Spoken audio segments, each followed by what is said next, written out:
Hi, everybody. Welcome to today's webinar called Leadership in New Changed Era.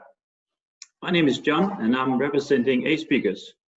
And today it's my pleasure to introduce you to a special guest of the house, a grand old man from leadership and sales, and well, really pretty experienced guy in this topic you're going to hear about now. So give a welcome to Christopher Barrat. Christopher, the voice is yours. Thank you. I will just do some technological stuff to get us up and running. And Jon will tell me if it's all working in the way that it should be. So you should be able to see the presentation, and likewise you should be able to see me. And I think if you go to the top right-hand side of the screen, you should either be able to toggle between sort of a bigger version of the presentation or a bigger version of me. I will leave you to make that decision silently on your own. We'll also be having a few just a few poll questions, so we'll introduce those as we go along, and I'd really welcome it if you could vote honestly and vote often when we come up with those. So those will be coming up in as part of the presentation. So welcome. Some of you I know who have logged on, I've known for a long time, so lovely not to see you again. And I know there's also many new people as well, and so welcome to you and nice to meet you.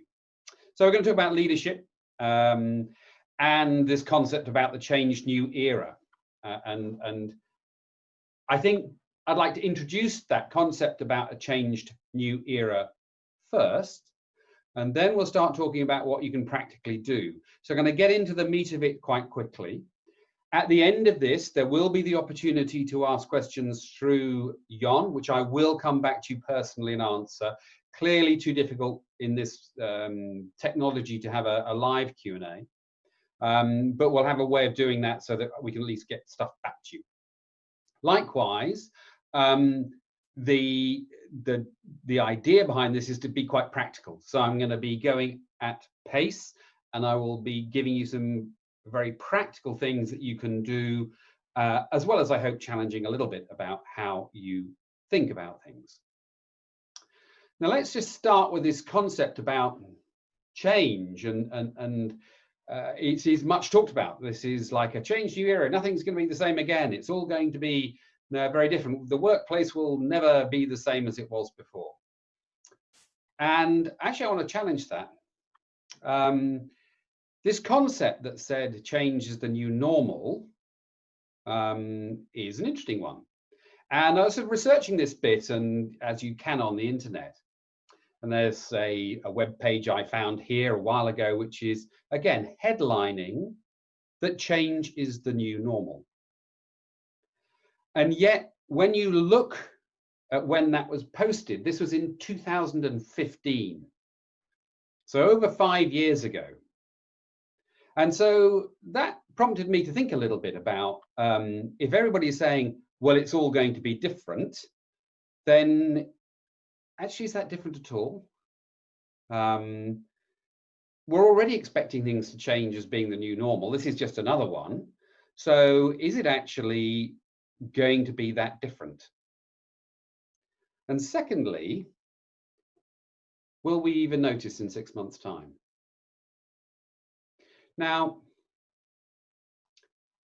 the first concept I want to introduce just about this, would we notice any difference, are two concepts which I think as leaders you could use to encourage and support people. So there's going to be several tips throughout this 30 minutes or so where I'm going to be saying, here is something which I think you can genuinely do, genuinely engage with your people and help them to realize that things are going to be fine and how to do that. And the first one is, I want you to think about what are the forces of normalization, because they're incredibly strong. And there are two main forces. The first force is called hedonistic adaptation. Now, sounds quite a fancy phrase, this. In some ways, it is very simple and will be well known to you, actually, in the way that it works. This has been around a while. Brickman and Campbell, the first psychologists to cite it in 1971. And the basic concept of hedonistic adaptation is that if nice things happen to you, then actually you get over them quite quickly. So lots of evidence that says you get a pay rise, you go, wow, that's amazing, it's going to be all different. And then a few months later, it's like, well, it all seems to have gone back to normal. Or you get into a college, or you get into something, you pass an exam, you get a promotion, and you think that is going to change your life. But actually, after a few months, you're back where you were before in terms of your levels of happiness. That's called hedonistic adaptation. It's the upside, as it were, of adaptation. The second concept, which I think is particularly useful in these times, so in the times of COVID and leadership, is the psychological immune system. Now, we're all getting used to talking about immune systems as being quite a big thing. And this came up in 2005 through Gilbert and Watson. Now, some of you might know, I'm a big fan of Daniel Gilbert's. His book, Stumbling on Happiness, is a wonderful read. If you're looking at changing things in your life in perhaps even a dramatic way. The basic part of the book is, it'll be fine. You'll be fine. And the reason that that's part of the book is that he talks about this concept of the psychological immune system. Now, what these two mean together is that, as you'll see on the slide, almost everybody has a basic level of happiness. And you can become happier because nice stuff happens. But actually, hedonistic adaptation will mean over time you will go back to the level that you were before. But likewise, and this is important for you to talk to your people about, if bad things happen to you, then actually your psychological immune system is much stronger than you think. And you will recover. You will psychologically get back to the previous position that you were in, even if quite bad things happen to you. So that's the first thing I think you can be encouraging to people about, is to introduce them to these concepts and say, it's okay. You know, over time, you will be able to adapt back to whatever situation has arisen. Now, I do think that there has been such a hiatus, such a moment where we've all had to stop and think, that actually gives us an opportunity to do some really interesting things, potentially to change. So, Jon, I don't know whether this is where we can do the first of the polls. So here's the first of the polls. I'm going to need my glasses because the screen's quite small here for me. So here's a question. In the context of your experience of the last 6 months, so kind of around where we are now, how you think you should lead people, how much has that changed? Has it kind of changed a lot? Has it changed a little? Has it pretty much stayed the same? What's your thoughts about the way you think you might lead people in the future? Just give you a moment to think about that, but get your fingers working on this. Now, it's always the challenge, of course, with live voting, is that you can't always tell what answer you're going to get. So we all deal with it live. So a few of you looking like it has changed a little bit. Give it a couple more minutes. 5 or 6 of you still deciding, or just trying to find how the mouse works. So let's leave you with that. Okay, so looking at this, it looks like most of you are saying it has changed, but it's changed a little.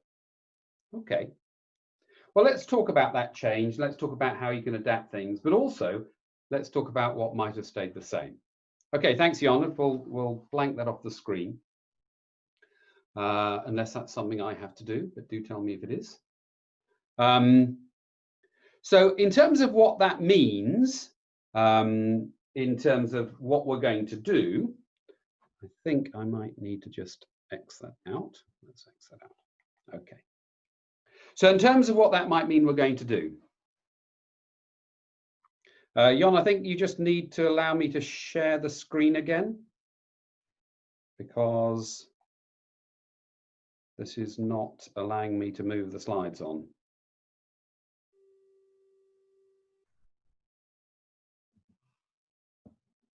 And I think we've frozen.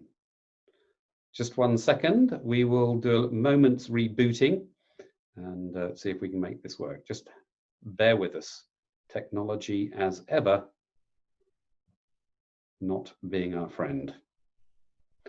Okay, we're back in the room.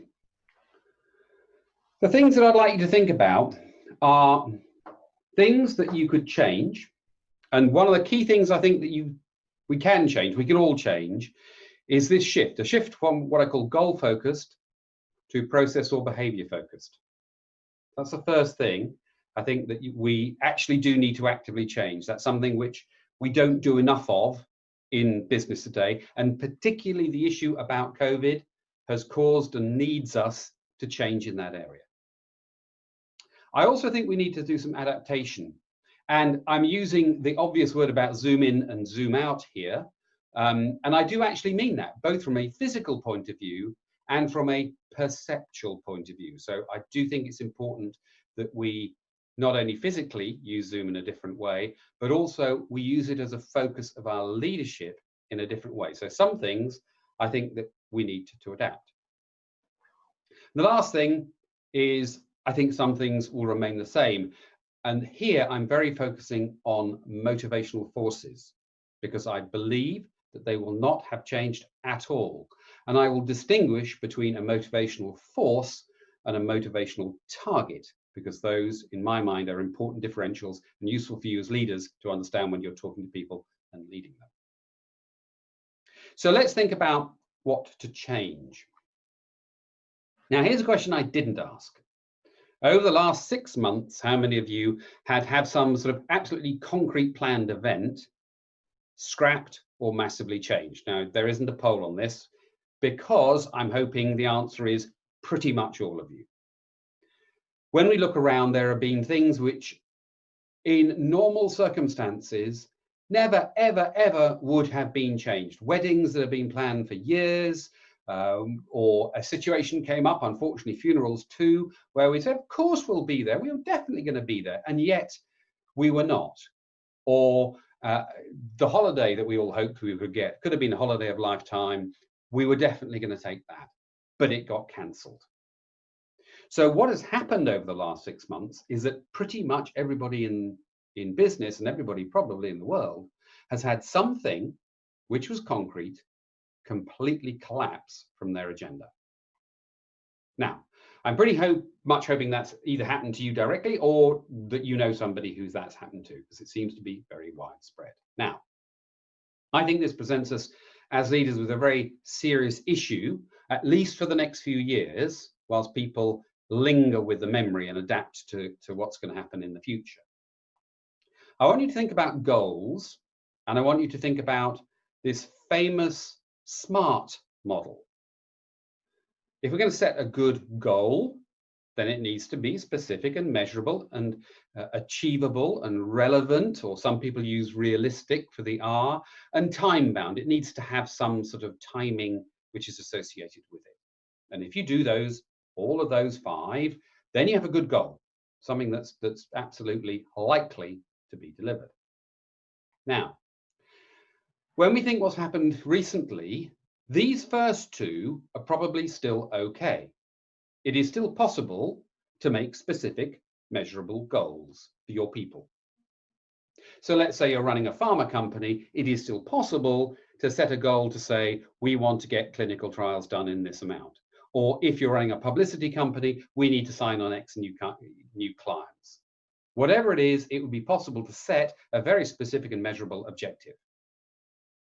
Here's the problem. These are probably not okay. The reality is that, are they achievable? Are they relevant or realistic? Are they time bound? The answer is nobody knows. You could be setting the target for British Airways or EasyJet. You could be setting the target for a string of fast food restaurants. You could be setting all sorts of targets. They can be as specific and as measurable as you want. But personally, I believe that the people who you're setting them to just will sign off from them because they have an inherent thought that these are simply not realistic because we don't know whether we can achieve them or not. And that gives us a problem with goals. Now, did that ever matter? Funnily enough, I'm not sure it did. And this is why. I think goals were always overrated. And I'd like to draw your attention to somebody come to recently who I just think is got some lovely ideas. Now, goals are, for those, if it's quite small, it says, okay, they're excellent as for a general alignment. You do need to have a discussion about generally goals and where you think you would like to go collectively. But I don't think you can be specific anymore. And I don't think you should be. However, a lovely book by James Clear called Atomic Habits focuses on something rather different. He has a lovely phrase, which is quite shocking when you first hear it, but actually you know is true when you think about your own experience. You don't rise to the level of your goals, you fall to the level of your habits and processes. So what this is saying is that it's all very well setting aspirational goals, and I know that there is also evidence where people talk about saying, well, unless you set a stretch goal, then people don't go beyond themselves, etc. But the reason that they will achieve that goal is as much or more to do with the habits and processes that they put in place in order to achieve it than it is for the goal itself. Now, how does this translate into real business and what you could do and how you could change what you're doing? I believe now that that ART bit, achievable, relevant, and time-bound, has been taken out of the SMART acronym, I think you need to focus on behaviors rather than goals. That will help you towards success. And we know from experience, many tried and trusted routes of experience, that actually, if you get the habits right, you become very good. The famous British cycling, improve every little thing by 1%, and you get to dominate a sport for 5 to 7 years. The whole 10,000 hour rule about how do you get to the top skills? Well, the answer is you put in hour and hour and hour of good processes, behaviors, habits, which enable you to become the world leader in what you're doing. Now, one of the things that comes out of this concept, again, very simple, it'll link to something later on, is this idea of saying, what can you do? Well, what you can do is say, okay, here's the goal. Let's just not worry about that too much, but let's really focus on the behaviors, on the habits, on what we're doing day to day. And let's make sure that the good ones are obvious, are attractive. That means I can see why I need to do them, are easy because they're becoming up like a habit. They become day by day, and they're satisfying. Satisfying means they are linked to my motivational desires.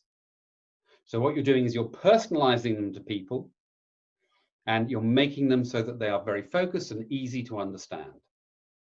Focus on habits and processes, not on goals. That's the change.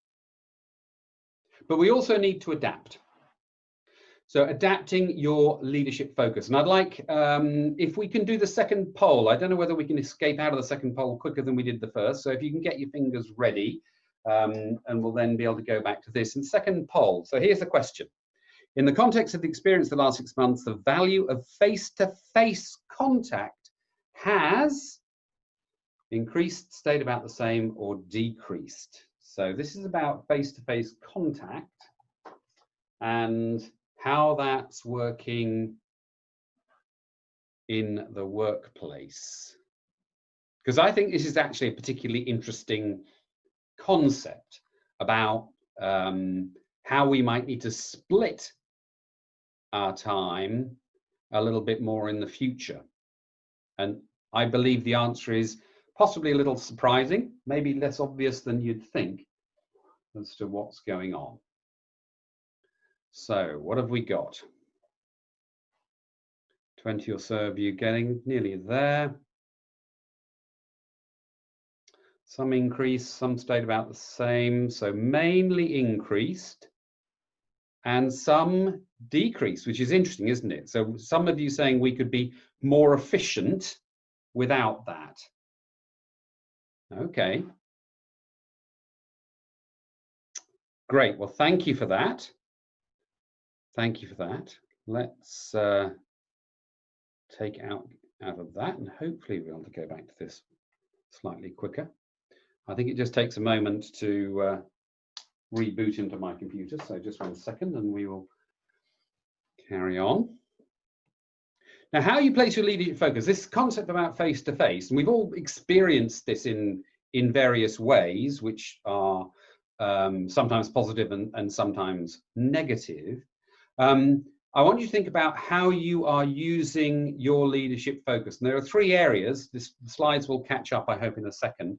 There are 3 areas that you can look at when you're working with people. And those areas are classically clustered around task, so the job that you're doing, team, so how your team is working and how your team is functioning, and the individuals within that and how they are working. So you've got sort of 3 different areas that you can focus on. Again, Jan, I don't know if we can just, there may be something that you need to do just to allow me back in. There we go. So we've got task, we've got team, and we've got individual. Now, that's a classic representation. Now, not everybody works in those equal parts. They're not always equal, which is fine. And they're not, and they shouldn't be, because actually most of the time of your leadership focus should be on task. You should be looking at what it is you're trying to achieve and making sure that you're achieving it. That's fine. However, what you need to adapt, and I'm using zoom in these 2 senses deliberately, the area we need to zoom in on and the area we need to zoom out of. And what I mean by that is that this area, this specific area, you see on the graph here, this is the area where team is focusing on task. So this can be action-orientated meetings, this can be where you're driving the business forward. Now, actually, I believe that things like Zoom and virtual meetings are pretty good. And I think they could be used more. And I think they could be used much more powerfully because they can be used in a more disciplined way to drive action-orientated meetings. And I'll talk a little bit more about that in a minute. However, the area that you need to zoom out of is these ones which are outside of the circle. So this is when your team is being orientated towards how it is working. How are we interacting as a team? And particularly for individuals, how they are feeling, how they are getting on, what they're thinking of. So the more personalized leadership outside of task. Those you need to zoom out of. Now, how do you do that? What's a very specific thing? I think you need to zoom in on what I call action-orientated meetings. So I think because you are now electronically doing this, you can be more ruthless, and you should be much more ruthless about timekeeping. So you're making sure that people always are on time and stick to an aggressive agenda. And what I mean by that is you really are timing things, you're really introducing things sharply, you're absolutely making sure that you stick to time, because it's perfectly possible and you don't want any more time than is necessary on screens. So you become very much action orientated. Very keen on part-time attendance. Very easy, quite hard to do when you're actually face-to-face. But when you're virtual, it's very easy to do. The answer is, for the next 16 minutes of this Zoom call meeting, Eric, I don't need you. Lydia, I don't need you. Blank your screens, we'll text you when we're ready. Or rather, we don't have to text you when you're ready. All you need to do is open your screens again, turn your mics on in 18 minutes precisely, because we'll be back to the next agenda item. It frees people up, and it also takes people out of the screen space. You want the minimum amount of people on screen at any one time. And with Zoom, you can do that. And you can do an activity which I think you should do in normal face-to-face meetings only. And last, really sharpen these. This isn't a minutes. This isn't a he said, she said thing.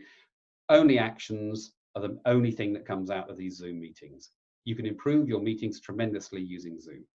But likewise, back off when it comes to more personalized or how the team is working concepts.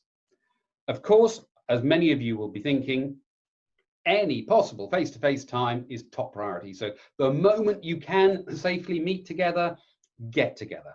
The moment you can do that, really push the boundary on that to try and find a way to get face-to-face in some shape or form. Now, here's something which might be a little bit controversial: audio calls only for personal issues. So if you're talking to people on a one-to-one basis, do not use video conferencing. And there's two very specific reasons. I go into this in much more detail if you want more questions on it, but the two very simple things are, it's very hard to keep eye contact. Because if I'm actually, quote, looking at you, then I'm not, because I'm having to look at the mic, at the camera. But likewise, if I'm not looking at you, but I look at your face, then actually I'm not looking at you as far as you are concerned. So either way, we're compromised already in the way that we communicate. And secondly, lots of technology on psychology on this, but the broad concept is that the delay that video calls have on what's called call and response, so I say how you're feeling and you say, oh, not so bad, is usually over 400 milliseconds using normal Zoom technology or any video technology. The problem is over 400 seconds, and psychologically we start to distrust the person because the pause is too big. So there's some real physical, psychological, proven data that says you tend to trust people less when you're talking on videos that have a slow link. And not even a bad slow link. Any link on a video is usually slow enough to mean we don't trust them. So hence phone calls are actually more important. Likewise, team clusters. So anything you can do to reduce your team numbers. So if you produce smaller cells, smaller groupings of people, so you have less on screen, more easy to talk. And if you are going to do socials online, then make sure they're themed. So you've got something very specific. It's not enough just to hang out. You need to have a theme and you need to have something you can do. So some very specific things that you can do there. And what will stay the same? I actually believe things will stay the same. And passionately, I believe that motivational drivers will stay the same. And what do I mean by that? I mean that I think you need to distinguish between your motivational drivers and the target of your motivation. Now, Jan, let's leave this last poll question because I want to stay on the slides and make sure they move. But the question I was going to ask was whether any of you have felt that the focus of what you're motivated to do, your targets, might have changed over the last 6 months. Now, I have been speaking with a lot of people and doing a lot of coaching. What I'm finding is that people they have changed what they are targeting to do. Maybe they're thinking I'll spend more time at home. Maybe they're thinking I'll spend less time at home. Maybe they're thinking I'll move, or I'll stay, or I'll take a different path, or I'll develop myself in a different way. The target of the motivation has often changed. But do not confuse the target of your motivation with the drivers of your motivation. They're different things. What you want has and probably will change through life. Why you want it probably won't and probably hasn't changed. The difference between a motivational driver and a motivational target.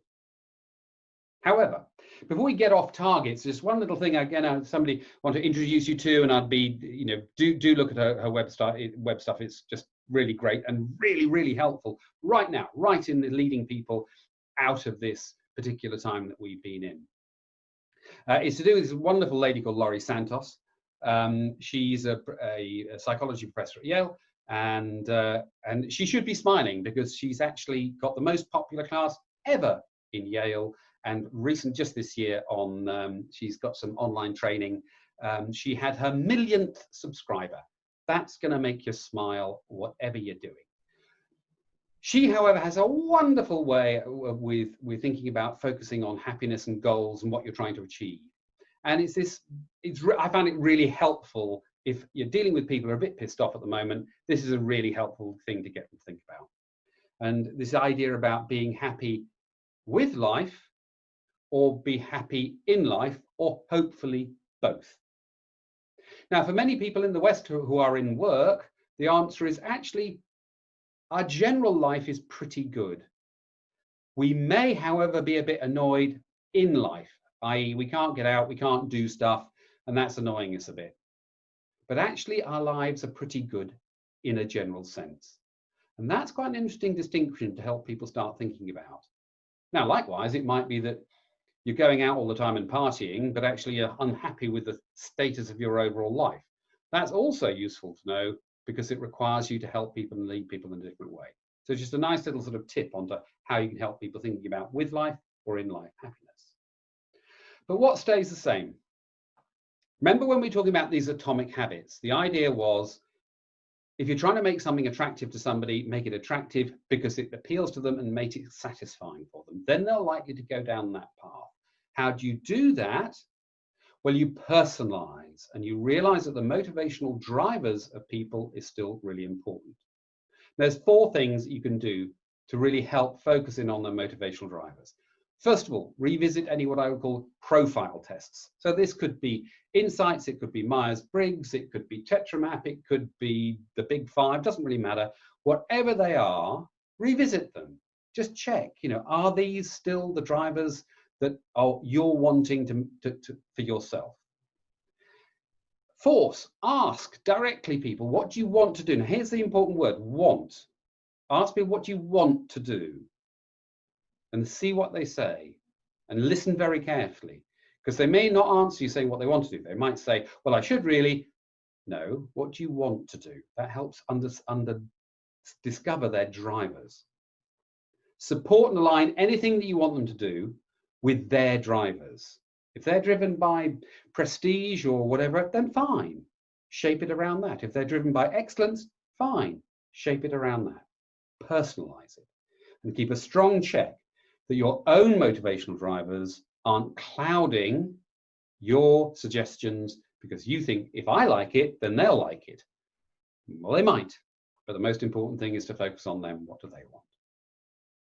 So a few concluding thoughts as we end. There are things that you should change. There are things that you should adapt. And I think there are things that you should stay the same. I think when changing, we've got to question the art of smart. I think it's no longer relevant for the next couple of years. So build systems, not goals. Secondly, zoom on that action orientation. Really focus on those meetings and sharpen them to hell, focused on actions. But zoom out of too many people online. Zoom out of those sort of how we're getting on as a team on Zoom. And actually, as you'll see from the picture, it actually says WhatsApp audio. Go back to audio when you're talking to individuals about their own individual issues, because they'll trust you more if you do. And personalize, I've always thought this anyway, personalize your mission, personalize your leadership. Make sure that you're looking at everybody as an individual gene sequence and saying, what do you want to do? How are you perceiving things? What are your emotions? What is your motivation? And then personalize everything you can do directly to them. And if you can do those 3 things, keep some stuff, adapt some stuff, and change some stuff, then I think there is a perfect launch pad of change and getting back to work that will allow you to reboot your leadership in a way that can be incredibly effective. So thank you for your time. If you've got any individual questions, I would be absolutely delighted to come back to you on a one-to-one basis. These slides are available, so do ask for them. And I hope that was enjoyable and useful for you. And I hope to see you in the not too distant future. So thank you very much.